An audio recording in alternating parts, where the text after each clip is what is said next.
Welcome back to the channel, everybody. I am just back from day 5 of the National. I skipped Friday, but I went back on Saturday and Sunday with really no agenda in mind. I just had a few things I wanted to accomplish, which I did, which I'll go over in a minute.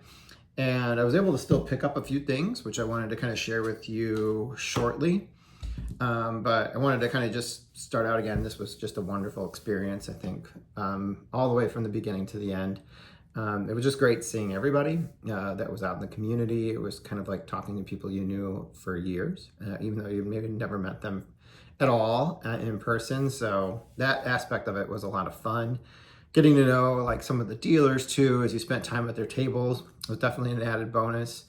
And there was just obviously so many things to see that it really did take me 4 trips to be able to really kind of get around all the showroom and see as much as I could. Which is incredible because you know their card show was going to be that way.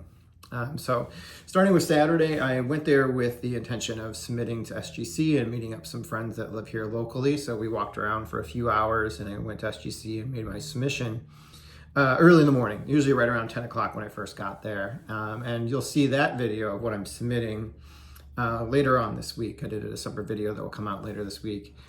And then I was kind of on my own for a little bit, and I was trying to hook up with some other people that I've been seeing through the course of the week, which was Jason, everyday card collector, his friend Joe, and a few other people that were kind of hanging out with them at that point. I think Tony Talks Cards was also with them at that moment, but really didn't get a chance to connect until the very end of the show. So it was kind of just going through tables, trying to find things that could be a good deal. And one of the pickups I got, you actually are not going to be able to see it because it was another Diamond Star that I was able to squeeze into my SGC submission before the end of the day. They were nice enough to be able to make that accommodation for me, and so I added a 21st card to the order. So I have 19 cards in the order, and one of my friends added 2 into there. So we have 21 cards that are going to be coming back at some point, probably at the end of the month, early September. But this dealer in particular had a large display case. It was kind of like more of a box than anything with glass on it. And I said, everything in here is $100. And the card in particular was the one you saw in the image at the beginning of this video, if you clicked on it, and I'll put it at the end too, just because I don't have to share with you at this moment, was Chick Haffey, so Hall of Fame outfielder for the Cardinals and Reds at that point in his career. He was with the Reds. So he was in that case. It was one of the Hall of Famers I still needed for the set, one of the 6. When I was putting the set together, I came into the day needing 14, and I left the day needing 13, so I was able to pick up one, and it was him. So when the card was listed for 100, it was probably in pretty low grade. I'd say very good at the most, so maybe a 2. I'm guessing it's probably going to grade out probably a 1.5 at the best, but it could be a 2, possibly. But anyway, so I said, do you have any wiggle room on this price? Because in my mind, I knew I wasn't going to pay $100 for that card just because it wasn't worth it in that condition. And he said, yeah, I could do 85. And I'm like, please don't take offense to this, but it just isn't worth that. And I understand if you want to sell at that, I'll just walk away. But he's like, well, what are you thinking? I'm like, honestly, I was thinking about $50 in ungraded condition and the way that it looks at this moment. And so he kind of looked at it more closely and he kind of leaned towards me and started to agree with me. And I'm like, and I kind of thought underneath my breath, and I didn't say this out loud, but like, who's going around card shows looking for Chick Haffey unless they're completing sets? Probably nobody else. You're not going to say, hey, I'm looking for a Chick Haffey card unless you're trying to complete a run of Cardinals Hall of Famers or a run of Cincinnati Red Hall of Famers. Other than that, it's because you're doing sets. He's not like a Jimmy Fox. He's not, Ted Williams and some of these other names that people will collect and honestly goes to shows looking for certain cards. And we'll be happy sometimes to settle on any like Ted Williams card, Jimmy Fox, Hank Greenberg, you name your player. This is not one of those guys. So I think he finally kind of settled like, if I don't sell this card for $50 to this guy right now, I'm going to still have this in my case by the end of Sunday. And no one else is going to get it because it's already been here for 3 days, nobody picking it up. And boom, I was able to get it for like $50. So I was really happy and very pleased I was able to sneak it into my SGC submission. Later on, we went to trade night. After we got a quick drink, we went to trade night and it was just packed. 4 Collectors was hosting a part of it. There was a lot of young people and people of all ages really kind of selling modern cards and vintage cards, and we just saw some crazy stuff in there. The one that kind of stands out to me is it's a card that I really want in my collection at some point in the future, it was the Leaf Joe DiMaggio. And you saw those all over the showroom, don't get me wrong, but this one person was selling it and they had it in a PSA 6. And I was like, wow, you don't see that card in that condition just willy-nilly in a room like this very often. So there was cards like that just kind of popped out of there, and you're like, wow, this was like legitimately like another huge card show with some really deep like vintage collection. And I didn't look around the modern so much, but I'm sure if you're a modern collector, you probably saw things like that too. So that was a lot of fun. And then I wrapped up shop and I headed home. And so, but one thing that did happen yesterday was I ran into B-Roth, and I talked a little bit about like all the cards that I kind of had for sale. And he mentioned like, hey, did you ever really think about like just kind of consigning them with Greg Morris cards? I was like, you know what, that might be a good option. Can I like hit you up later? And so he did. And he kind of explained that it would probably be a good process for me. I wasn't able to really sell him any additional cards, and I knew it would take me a lot of time to put them up on eBay or go to a lot of card shows to be able to get through my entire inventory that I purchased.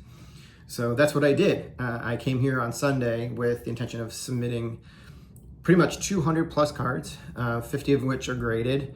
The rest are not, to Greg Morris. And so I did that. So for the very first time, I'm doing a consignment and crossing my fingers to see how the process goes. I'm pretty excited to see how it will go. And I was like blown away when they said they probably will start listing things probably within the next 2 weeks.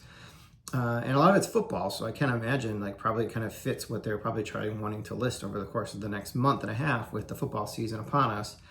Spring, the games are starting, the preseason games, and obviously the season will start up at the beginning of next month. So, crossing fingers, kind of do well. And I have a number in mind that I'd like to be able to clear to break even, and everything else. I think I was hoping I would be able to have a little bit of profit that I, probably did put towards things I purchased this weekend. But maybe I'll have above and beyond it, and that'll be great. All right, so I did pick up 3 things today. So I'm going to show those to you in a minute. So let me turn around the camera one last time, and I'll show you my final pickups from this year's 2025 National. All right, camera's turned around, and we'll go through these quickly. I only made 2 purchases today from 2 different dealers that equated to 3 cards. The first one was one I purchased from the same dealer. So I spent most of my morning going into the main showroom because I really didn't spend a lot of time there. So I went through and got a chance to see a lot of the things I didn't get a chance to see before, which was a lot of fun because I think I pretty much hit every area of the National prior to this area today. And there still was about half of it I hadn't seen. So I came into it really nothing in mind. If I found some of the commons I still needed for the Diamond Stars that were already graded, I was going to be looking for those possibly and maybe trying to pick up 1 or 2 of those. I just didn't see them. It was still some of the big stars I needed, but that was not the money I had allowed for myself to be able to spend today. So I was trying to stay within a certain dollar amount. And earlier in the week, I was able to pick up a T206 White Sox player. So that's a future project, but I've been passively picking those up over the last couple of years. So I was up to 4 going into the day. And then I walked by a dealer showcase and he had 2 in PIA that were PSA holdered. And they were both Chicago White Sox players. So I looked over both of them. And again, it was like the same thing with the Happy. I'm like, okay, well, let me offer an offer that so he doesn't have to take this home. And I feel like I also got like a really good deal. And so we ended up settling $10 more than my offer. So I was really happy to pick up both of these for less than 100 a piece, which is pretty good for T206 graded cards. And so here they are. We have Billy Pertell, infielder for the White Sox during this era. He was not part of the 1906 team, but this person was. This was Lou Feiney. I believe that's how you maybe pronounce his last name. I could be wrong on that one. Let me see if I can move this light a little bit so you don't get so much of the glare on these. There we go. The glare is now gone. So there we go. We got 2 more. I was looking it up this afternoon when I got back real quick, and I think there's a total of 28 cards in the T206 set that feature Chicago White Sox players. So I have 6 of them now. So I do think it's going to be something that's attainable for me to be able to do in the future. So that makes me pretty pleased. And the 3 Hall of Famers in there are not going to kill me. So they're not Cy Young and they're not Ty Cobb. So I think it is something that could be very doable. And it'll just be a pleasure to display these. And I'm going to add these actually into my display cabinet after this to be able to add into the 4 that I already have. I think it's just going to be a fun little display, having a lot of the 1906 World Series champions who are featured in this set. And then finally, I was done for the day, honestly. But then I was with Joe, my friend Joe, and we were walking around, and he wanted to talk to this one dealer that he knew. And I saw on his table as they were talking something I don't see every day. This is actually a modern card. So it's maybe a little hard to see right now. See if I can move it in a little bit closer so you can see it. There we go. What this is a Tony Gwynn card, obviously, but it's a Tony Gwynn card from Stadium Club from 1999, and it's a first day issue card. So this was very early on, and when they started serial numbering the first day issue cards for the top Stadium Club product.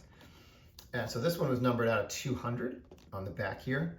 It's card number 106 of 200, which even in this time is still a fairly low print run of a Hall of Famer. And it's in amazing condition. So this is going to go into my pile for a future grading submission. And it's one of my favorite players from the 80s and 90s, Tony Gwynn. So that is the wrap up for this year's National, in addition to what I shared with you on Friday afternoon. Hope you guys enjoyed this video. And for those of you who weren't able to make it this year, I hope you can come out to Chicago at some point this coming year or the following, or maybe you can come to one of our Chicago Sports Spectaculars that happen in November and March. That will probably be my mixed big regional card show, which will be in November right before Thanksgiving. I'm definitely going to be targeting those Timon stars, and maybe if I'm lucky, I can maybe get a few more knocked out before then. And I think at that show, I definitely will be going after 1 or 2 probably big Hall of Famers of the remaining 5 that I need, which are Red Ruffing, Jimmy Fox, Lefty Grove, Mel Ott, and Paul Wainer. All right, have a great rest of your day, and I'll be back soon.